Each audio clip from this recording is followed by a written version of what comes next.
हाल ही में संपन्न हुए बिहार विधानसभा चुनाव 2025 में सबसे बड़ी पार्टी बनकर कौन उभरी है? ऑप्शन ए Bharatiya Janata party, option B भारतीय राष्ट्रीय Congress, option C Janata Dal United, option D Lok Janshakti party Ramvilas. Correct answer explanation. Bihar विधानसभा चुनाव 2025 बिहार असेंबली इलेक्शन 2025 के नतीजों ने एक बार फिर राज्य में राष्ट्रीय जनतांत्रिक गठबंधन एनडीए की जबरदस्त बढ़त को साबित कर दिया है। 243 सीटों वाली विधानसभा में एनडीए ने रिकॉर्ड 202 सीटों पर जीत हासिल की, जो बहुमत के आंकड़े 122 से काफी अधिक है। बीजेपी की 89 सीटें उसे सबसे बड़ी पार्टी बनाती हैं, जबकि जेडीयू की 85 सीटें गठबंधन की सामूहिक शक्ति को रेखांकित करती हैं। इसके विपरीत महागठबंधन आरजेडी जोड़ कांग्रेस को मात्र 34 सीटों पर सिमटना भारी गिरावट को दर्शाता है। हाल ही में जनजातीय गौरव दिवस 2025 कब मनाया गया है? ऑप्शन ए 16 नवंबर, ऑप्शन बी 15 नवंबर, ऑप्शन सी 14 नवंबर, ऑप्शन डी 13 नवंबर। Correct answer explanation. भारत में प्रतिवर्ष 15 नवंबर को जनजातीय गौरव दिवस जनजातीय गौरव दिवस मनाया जाता है, जिसका उद्देश्य विशेषकर भगवान बिरसा मुंडा जैसे महान जनजातीय स्वतंत्रता सेनानियों के योगदान को सम्मान देना है। वर्ष 2025 का आयोजन जनजातीय गौरव वर्ष का हिस्सा है, जो बिरसा मुंडा की 150वीं जयंती के उपलक्ष्य में मनाया जा रहा है। बिरसा मुंडा ने ब्रिटिश उपनिवेशवाद और सामंती शोषण के विरुद्ध एक शक्तिशाली जनजातीय आंदोलन का नेतृत्व किया था। हाल ही में पेटेंट फाइल करने के मामले में भारत किस क्रम का देश बना है? ऑप्शन ए दूसरा, ऑप्शन बी चौथा, ऑप्शन सी छठा, ऑप्शन डी आठवां। Correct answer explanation. भारत की नवाचार यात्रा में एक महत्वपूर्ण प्रगति दर्ज करते हुए विज्ञान एवं प्रौद्योगिकी राज्य मंत्री डॉक्टर जितेंद्र सिंह ने घोषणा की कि भारत अब विश्व का छठा सबसे बड़ा पेटेंट फाइलर बन गया है। देश में अब तक 64,000 से अधिक पेटेंट आवेदन दाखिल किए गए हैं, जिनमें से 55% से अधिक भारतीय आवेदकों द्वारा किए गए हैं। ये घोषणा उन्होंने नई दिल्ली में आयोजित एक वार्षिक टेक फेस्ट में की। उन्होंने ये भी बताया कि भारत का ग्लोबल इनोवेशन इंडेक्स जी में स्थान 81 से बढ़कर 38 हो गया है। हाल ही में किसने 30वें टू साझेदारी शिखर सम्मेलन का उद्घाटन किया है? Option A Droupadi Murmu, option B C P Radhakrishnan, option C Narendra Modi, option D Amit Shah.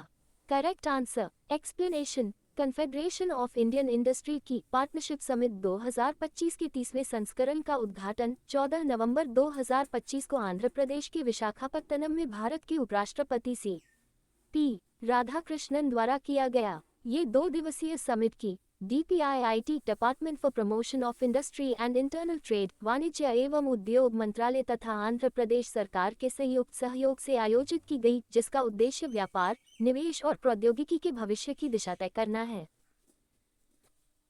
हाल ही में किस राज्य के 2 समुद्र तटों को मिली अंतर्राष्ट्रीय ब्लू फ्लैग प्रमाणन 2025-26 मिला है? Option A Maharashtra, option B Andhra Pradesh, option C Tamil Nadu, option D Odisha. Correct answer explanation. Odisha के सुनापुर और पुरी बीच को 2025-26 के लिए फिर से प्रतिष्ठित ब्लू फ्लैग सर्टिफिकेशन मिला है। सुनापुर बीच को लगातार तीसरी बार यह सम्मान मिला है, जबकि पुरी का गोल्डन बीच 7वीं बार इस सूची में शामिल हुआ है। डेनमार्क की संस्था foundation for environmental education feet ये सर्टिफिकेशन देती है। ये बताता है कि बीच साफ सुथरे हैं, पर्यावरण के हिसाब से टिकाऊ हैं और पर्यटकों के लिए सुरक्षित हैं। पूरे देश में 13 बीचों को ये सर्टिफिकेशन मिला है, जिनमें से 12 को पूरी तरह से और एक पुडुचेरी का ईडन बीच को शर्त के साथ ये दर्जा मिला है। ओडिशा के 2 बीचों को ये पूरी तरह से मिला है। हाल ही में निम्नलिखित में से किस स्थान पर जनजातीय खेल सम्मेलन का समापन हुआ है? Option A Ladakh, option B Jammu और Kashmir, option C Himachal Pradesh, option D Uttarakhand. Correct answer explanation. Ladakh में पहली बार आयोजित जनजातीय खेल सम्मेलन का समापन हुआ। लद्दाख में पहली बार आयोजित जनजातीय खेल सम्मेलन साई केंद्र कारगिल और KGBV चिकतन में आयोजित किया गया। ये जनजातीय गौरव वर्षा पखवाड़ा के अंतर्गत आयोजित किया गया। लद्दाख विश्वविद्यालय के जनजातीय अनुसंधान संस्थान ने केंद्रीय जनजातीय मामलों के मंत्रालय के सहयोग से इस कार्यक्रम का आयोजन किया। इसमें लद्दाख भर से 200 से अधिक जनजातीय एथलीटों ने भाग लिया। उन्होंने ताइक्वांडो, मुक्केबाजी और खो-खो स्पर्धाओं में भाग लिया। लद्दाख पुलिस की टीमों ने भी भाग लिया। लद्दाख ताइक्वांडो संघ के महासचिव और मुख्य आयोजक अनायत अली शोतोपा ने सम्मेलन को सफल बनाने में मंत्रालय और सहयोगी संघों की भूमिका की सराहना की। पदक और ट्रॉफी प्रदान की गई और सम्मेलन का समापन हुआ। शुजात अली और कुलसुम को सर्वश्रेष्ठ मुक्केबाज घोषित किया गया। आसिया बानो और तजम्मुल हुसैन को सर्वश्रेष्ठ ताइक्वांडो खिलाड़ी के रूप में सम्मानित किया गया। निम्नलिखित में से कौन सा देश जी20 शिखर सम्मेलन 2026 की मेजबानी करेगा? ऑप्शन ए चीन, option B Bharat, option C America, option D Canada. Correct answer explanation. संयुक्त राज्य अमेरिका 14-15 दिसंबर 2026 को जी20 शिखर सम्मेलन की मेजबानी करेगा और इसे ट्रंप के मियामी नजदीक डोरल गोल्फ रिजॉर्ट में आयोजित किया जाएगा। निम्नलिखित में से किस राज्य में खेलो इंडिया यूनिवर्सिटी गेम्स 2025 आयोजित किए जाएंगे? Option A Madhya Pradesh, option B Odisha, option C Maharashtra, option D Rajasthan. Correct answer explanation. Khelo India university games 2025 का आयोजन राजस्थान में किया जाएगा। ये खेल 24 नवंबर से 5 दिसंबर 2025 तक राजस्थान के 7 शहरों में आयोजित होंगे, जिनमें जयपुर, उदयपुर, जोधपुर, कोटा, अजमेर, भरतपुर और बीकानेर शामिल हैं। हाल ही में बीएसएफ ने किस स्थान पर दुर्गा ड्रोन स्क्वाड्रन नाम से अपनी पहली महिला ड्रोन संचालन इकाई शुरू की है?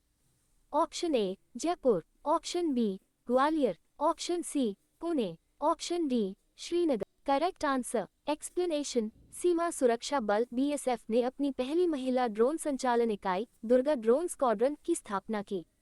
ये प्रयास बीएसएफ तथा अन्य सुरक्षा बलों में महिला सशक्तिकरण की दिशा में एक महत्वपूर्ण उपलब्धि है।